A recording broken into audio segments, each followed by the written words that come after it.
Hello students, this is part 3 of chapter 2. First topic is clearing corporation. और clearing corporation के बारे में हम पहले भी बात कर चुके हैं और इसके फंक्शंस को एक बार फ्लो चार्ट से समझते हैं और उसमें फिर क्लियरिंग बैंक भी एक बार कंसिडर हो जाएगा। तो let's move on to a flow chart. तो let's suppose there was one party, इसको हम नाम दे देते हैं क्लाइंट वन।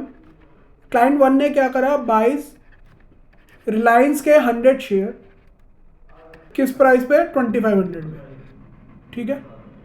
और उसके बाद एक कॉरस्पॉन्डिंग पार्टी है क्लाइंट टू। क्लाइंट टू ने सेल करा होगा, अगर क्लाइंट वन ने बाय करा है तो क्लाइंट टू सेल रिलायंस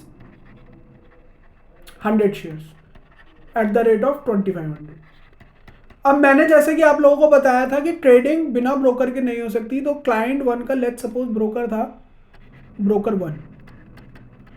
तो क्लाइंट वन ने अपने ब्रोकर के थ्रू ऑर्डर प्लेस करवाया, ऐसे ही क्लाइंट टू ने अपने ब्रोकर के थ्रू ऑर्डर प्लेस कराया जिसका नाम हो गया ब्रोकर टू। तो क्लाइंट वन अपने ब्रोकर के पास 2.5 लाख रुपीज सबमिट कराएगा। 2500 मल्टीप्लाई बाय 100 कितना आता है, 2.5 लाख रुपीज। ऐसी क्लाइंट टू अपने ब्रोकर के पास 100 शेयर्स सबमिट करवाएगा। अब देखिए 3:30 में ट्रेडिंग आवर्स क्लोज हो गए। अब जैसे ट्रेडिंग आवर्स क्लोज होते हैं फिर उसके बाद क्लियरिंग आवर्स चालू हो जाते हैं। तो यहां पे अब एक बीच में बॉडी होती है, बीच में एक ऑर्गेनाइजेशन है जिसका नाम है क्लियरिंग हाउस, ठीक है। अब क्लियरिंग हाउस का काम क्या है, broker one 2.5 lakh rupees clearing house के साथ सबमिट कराएगा जिसको हम बोलते हैं फंड्स पे इन। फंड्स पे इन। ऐसी ब्रोकर टू क्लियरिंग हाउस के साथ 100 शेयर्स ट्रांसफर करेगा, क्लियरिंग हाउस के अकाउंट पे 100 शेयर्स ट्रांसफर करेगा जिसको हम बोलते हैं सिक्योरिटीज पे इन, ठीक है। नेक्स्ट डे क्लियरिंग हाउस क्या करेगा, सिक्योरिटीज पे आउट कर देगा ब्रोकर वन को। क्यों, क्योंकि ब्रोकर वन के क्लाइंट ने 100 शेयर्स मांगे थे, तो क्लियरिंग हाउस क्या करेगा, सिक्योरिटीज का पे आउट करेगा। ऐसी नेक्स्ट डे ब्रोकर टू को क्लियरिंग हाउस फंड्स पे आउट कर देगा क्योंकि उसके क्लाइंट ने शेयर बेचे थे। तो ये पूरा जो प्रोसेस है इसको क्लियरिंग एंड सेटलमेंट प्रोसेस बोलते हैं। अब जो क्लियरिंग हाउस का काम है वो भी आगे जाके उन्होंने आउटसोर्स किया हुआ है। तो क्लियरिंग हाउस ने सिक्योरिटीज को सेटल करने का काम क्लियरिंग मेंबर को दिया है और फंड्स को सेटल करने का काम क्लियरिंग बैंक को दिया है, ठीक है। तो ये इसका पूरा फ्लो चार्ट कुछ इस तरीके से समझ आता है। तो let's move on to notes. अब समझते हैं, अब बहुत अच्छे से समझ आएगा। So clearing corporation plays a important role in safeguarding the interest of the investors. ये हम पढ़ चुके हैं। इसका काम क्या है, सेटलिंग कराना, क्लियरिंग कराना और ट्रेड की गारंटी देना, सेटलमेंट गारंटी देना, ताकि डिफॉल्ट आपस में जो भी काउंटर पार्टी हैं वो डिफॉल्ट ना करे एक दूसरे के खिलाफ। क्लियरिंग बैंक्स कौन होते हैं, जिनको फंड सेटलमेंट का काम होता है। तो clearing banks acts as a important intermediate between clearing members and the clearing corporation. Every clearing member needs to maintain an account with a clearing bank. It is a clearing member's responsibility to make sure that the funds are available in its account with the clearing bank. ठीक है। तो clearing bank कौन होता है, जो clearing में participate करते हैं और इनका फंड सेटलमेंट का काम होता है, ठीक है। The next topic is merchant banker. और मर्चेंट बैंकर का भी एक सेपरेट मॉड्यूल है NASM सीरीज के अंदर। सेबी मर्चेंट बैंकर रेगुलेशंस के साथ ये रेगुलेट होता है मर्चेंट बैंकर। और मर्चेंट बैंकर क्या होते हैं, इशू मैनेजर्स को हम मर्चेंट बैंकर बोलते हैं। So merchant bankers are just like another intermediaries but they manages the IPO and FPO। They manages the IPO FPOs on behalf of companies. कुछ ऐसा समझिए कि मान के चलिए एक कंपनी थी A लिमिटेड, ठीक है। इसने 5000 करोड़ रुपीस पब्लिक से रेस करना था। तो क्या आपको लगता है कि A लिमिटेड की मैनेजमेंट इतनी सक्षम होगी या फिर उसको सारा स्टेप बाय स्टेप प्रोसीजर पता होगा कि पब्लिक से 5000 करोड़ रुपीस कैसे रेस करने। तो इसके लिए ये क्या करते हैं, ये एक प्रोफेशनली मैनेज इंडिपेंडेंट पार्टी को हायर करते हैं जिसको बोलते हैं merchant banker. So merchant banker consist of people from different professional background, जैसे chartered accountant, company secretaries, lawyers हो गए, MBA ग्रेजुएट्स हो गए। तो ये उनकी टीम होती है और इनका काम क्या होता है, पूरे IPO को मैनेज करना। इसलिए इनको क्या बोला जाता है, इशू मैनेजर भी बोला जाता है। अब ये क्या करते हैं, ये कंपनी के बिहाफ पे उनका प्रोस्पेक्टस ड्राफ्ट करते हैं। प्रोस्पेक्टस क्या होता है, जो कंपनी के बारे में इंफॉर्मेशन देता है इन्वेस्टर्स को। फिर कंपनी की वैल्यूएशंस करते हैं, ड्यू डिलीजेंस करते हैं, फिर आईपीओ का प्राइस डिसाइड करते हैं, फिर कंपनी के बिहाफ पे सेबी से एंड स्टॉक एक्सचेंज से परमिशन लेते हैं आईपीओ लाने की। ठीक है, तो ये सारा काम कंपनीज किसको आउटसोर्स करती है? Merchant banker. तो merchant banker is one of the outsourcing agencies. ठीक है, देन कम्स द अंडरराइटर। अब underwriter is just another function of merchant banker. Underwriting का मतलब क्या होता है? मान के चलिए कि ए लिमिटेड ने 5000 करोड़ का आईपीओ लाना था। अब पब्लिक ने 5000 करोड़ की जगह दिया केवल 4000 करोड़, पब्लिक के पास था ही नहीं 5000 करोड़। तो 1000 करोड़ का जो शॉर्टफॉल यहाँ पे हो गया, वो 1000 crore will be provided by the merchant banker. और इस पूरे फीचर को हम क्या बोलते हैं? अंडरराइटिंग। तो अंडरराइटिंग क्या होता है? If there is a shortfall in the offering of shares, then those shares will be allocated to underwriters। ठीक है, तो अंडरराइटिंग एक गारंटी होती है मर्चेंट बैंकर से कि अगर कोई शॉर्टफॉल होता है पब्लिक की तरफ से, तो वो शॉर्टफॉल को फुलफिल कौन करेगा? अंडरराइटर करेगा। और अंडरराइटिंग भी दो तरीके की होती है, सॉफ्ट अंडरराइटिंग, हार्ड अंडरराइटिंग। ठीक है, तो ये पैराग्राफ में आपको ये सब समझ आएगा। देन इंस्टीट्यूशनल पार्टिसिपेंट्स की बात करूं, जिसको हम बोलते हैं संस्थागत निवेशक, तो बहुत बड़ा रोल होता है इनका, इंस्टीट्यूशनल पार्टिसिपेंट्स का। और ये आईपीओज एंड एफपीओज के अंदर जो बिगर चंक ऑफ मनी है, जैसे 1000 करोड़ में 1000 करोड़ पब्लिक थोड़ी देती है, तो 1000 करोड़ का 50-60% तो ये इंस्टीट्यूशनल ही लेते हैं। आईपीओज का 50-60% गोज टू इंस्टीट्यूशनल। और इंस्टीट्यूशनल का मतलब क्या हो गया? म्यूचुअल फंड्स हो गए, इंश्योरेंस कंपनीज हो गए, एलआईसी खुद एक वो हो गया, यूटीआई हो गया, provident fund, pension fund, foreign portfolio investor, ये सब कौन है? इंस्टीट्यूशनल पार्टिसिपेंट्स, जो प्रोफेशनल मैनेजमेंट करते हैं फंड्स का। और कौन से फंड्स होते हैं? जो इंडिविजुअल शेयर होल्डर्स होते हैं या इंडिविजुअल इन्वेस्टर्स होते हैं, उनका ये प्रोफेशनल फंड मैनेजमेंट करते हैं। ठीक है, तो प्रोफेशनली मैनेजमेंट कंपनीज होती है। सबसे पहले है इस कैटेगरी के अंदर फॉरेन पोर्टफोलियो इन्वेस्टर्स। तो अब देखिए, ये वो वाले इन्वेस्टर्स हैं जो आउटसाइड इंडिया से इंडियन मार्केट्स में इन्वेस्ट करते हैं, और ये सब अकाउंट्स और मेन इन्वेस्टिंग कंपनीज और वहाँ के फॉरेन के हेज फंड्स, ये सब इसी में इंक्लूड होते हैं। तो जो भी पैसा फॉरेन से आता है शेयर मार्केट के अंदर, सेकेंडरी मार्केट के अंदर, वो फॉरेन पोर्टफोलियो में कैटेगराइज किया जाता है। और एफपीआई में जाने के लिए सेबी से रजिस्टर भी कराना पड़ता है।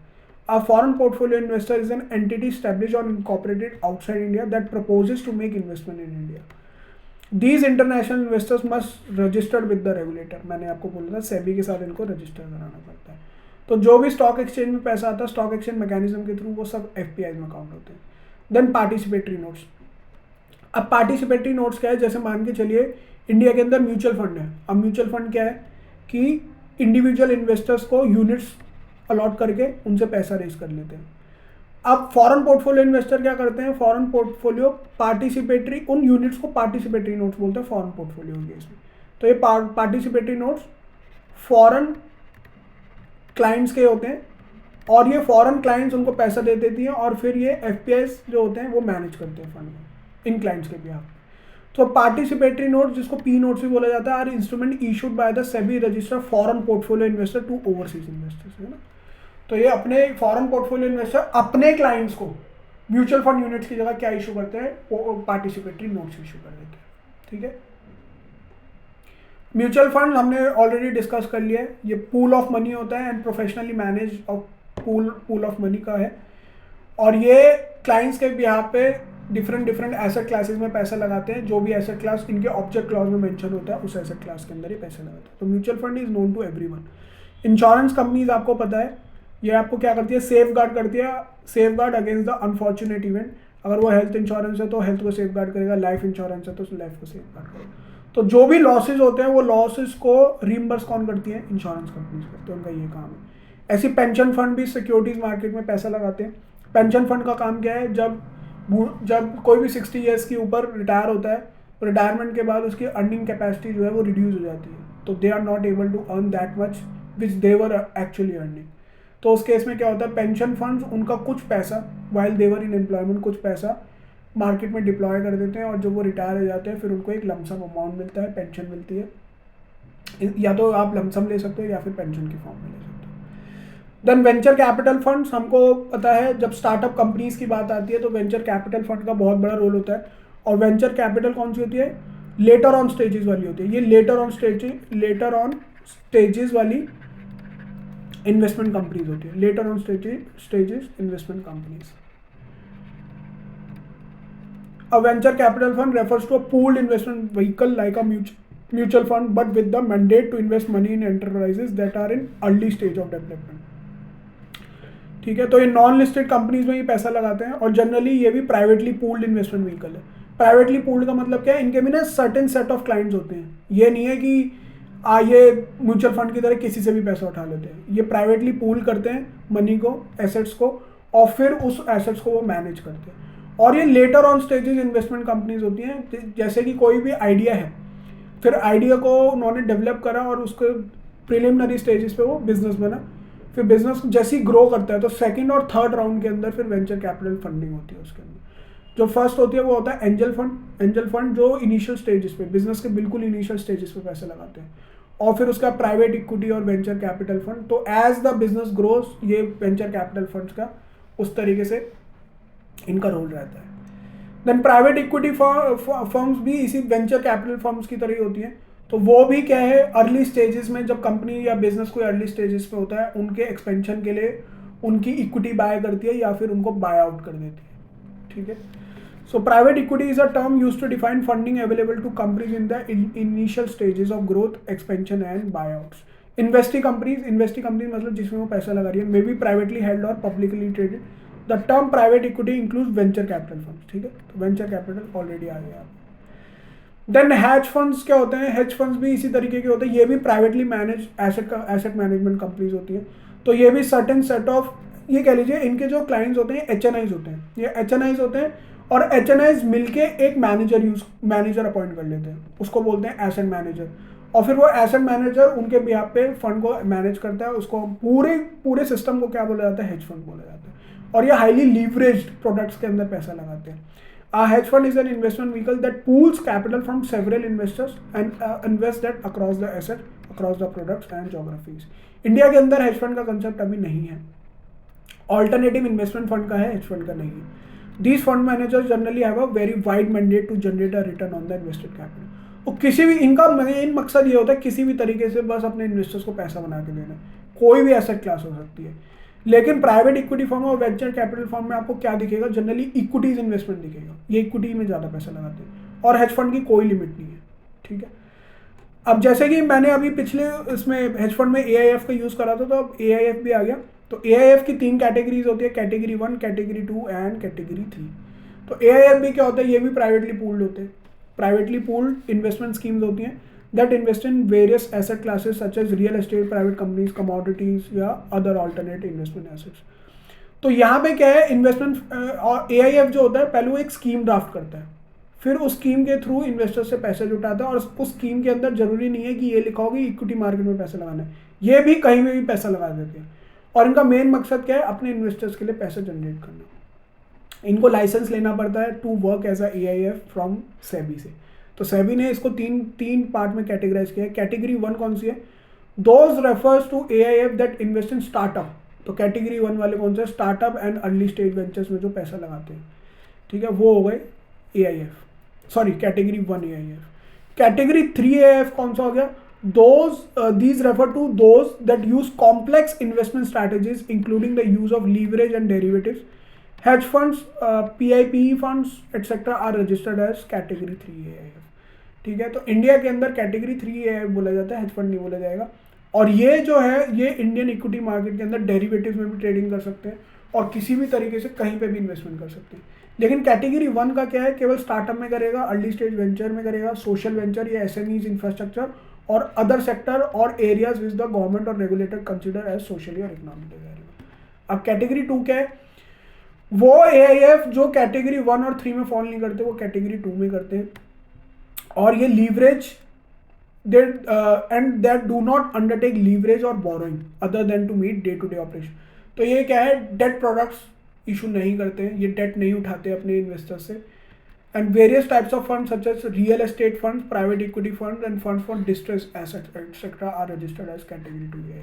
तो मान के चलिए इनका एक पर्टिकुलर सेट ऑफ पर्पस है, और पर्टिकुलर सेट ऑफ पर्पस क्या हो सकता है कि ये प्राइवेट इक्विटी का काम करेंगे, या फिर ये डिस्ट्रेस एसेट या फिर डिस्ट्रेस कंपनी के अंदर पैसा लगाएंगे, या फिर एक ये रियल एस्टेट फंड लेकर आ रहे हैं, जैसे रियल एस्टेट इन्वेस्टमेंट ट्रस्ट हो गया या इंफ्रास्ट्रक्चर इन्वेस्टमेंट ट्रस्ट हो गया. तो उस तरीके के जो फंड्स होते हैं वो कैटेगरी 2 AIF कहलाए जाते हैं। Then comes the investment adviser. अब इन्वेस्टमेंट एडवाइजर क्या होता है?